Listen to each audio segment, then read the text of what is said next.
Tip number 38. It's a little cold in Tampa. It got to 73 degrees and I decided to wear a jacket. I don't like the cold, so keep myself warm. My hands get really cold, really cold when it gets cold, so I like to keep myself warm. But tip number 38, never dwell on the past. One of the biggest, I guess, sticking points I have when it comes to time, when it comes to like philosophy, and when it comes to being okay with what's going on in your time, in your life, and everything, is the past.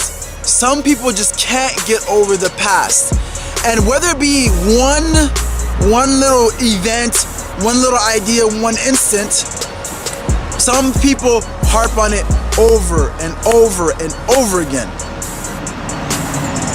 And that's not good. That is not good.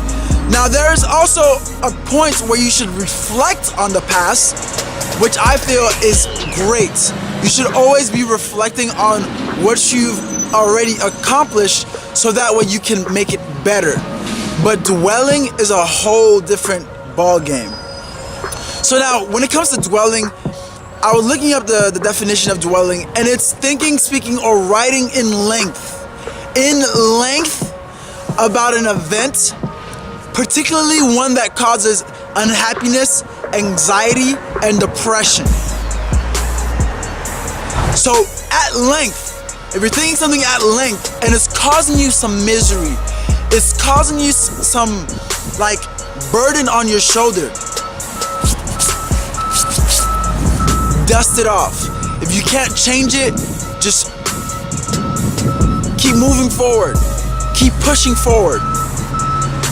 And so it goes, for instance, when I was in my organization, my fraternity, and we had to throw an event. And the event didn't go as well as planned. And that's okay, because each event there's no such thing as failure in my eyes. Everything is a learning opportunity. So because of that, there was a learning opportunity for us to be able to succeed next year, to succeed the next time we have to do it. And yet there were still some members of the organization that was really harping on what we didn't do right, harping on what went wrong, what was those things, who caused what to happen.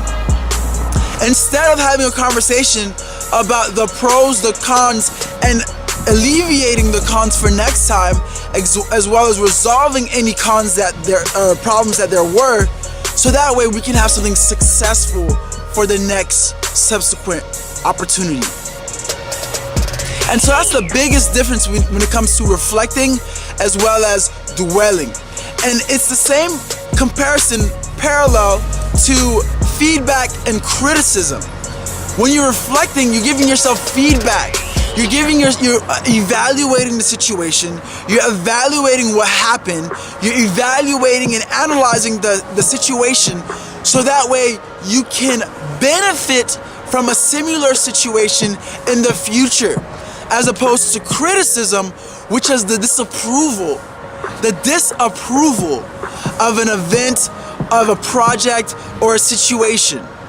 So that's the biggest difference. So one is automatically disproving what happened, instead of the other being one to enhance subsequent opportunities. It's like eating. If you ate something wrong the first time, say sushi, if you were practicing your chopsticks, if you ate it wrong the first time with your chopsticks, you don't just say, wow, I was so bad with my chopsticks, it was so terrible, I don't ever want to eat with chopsticks ever again. It's like, you're not an expert. You've never eaten with chopsticks. So be able to say, okay, yeah, I didn't eat with chopsticks the first time, but what I can do is I can arrange my fingers in a certain way, so that way when I eat sushi, when I eat rice, or when I'm eating with chopsticks in general, I'm able to successfully grab the food and ingest it. It's fun. Eating with chopsticks is fun. You should learn how to eat with chopsticks. And so it's simple, it's easy, you can do it. Never dwell on the past. Make sure you're reflecting. If you catch yourself thinking at something at length, it's okay. Just catch yourself. Let yourself know, hey, let me give it another opportunity for myself so I can succeed. And then you can proceed from there. All right? So that's tip number 38. Tip number 38. Never dwell on the past. Hit that like button. I know you like this video. Subscribe for future tips. Comment down below. Definitely want to hear your voice. And I will see you later. I love you. Peace.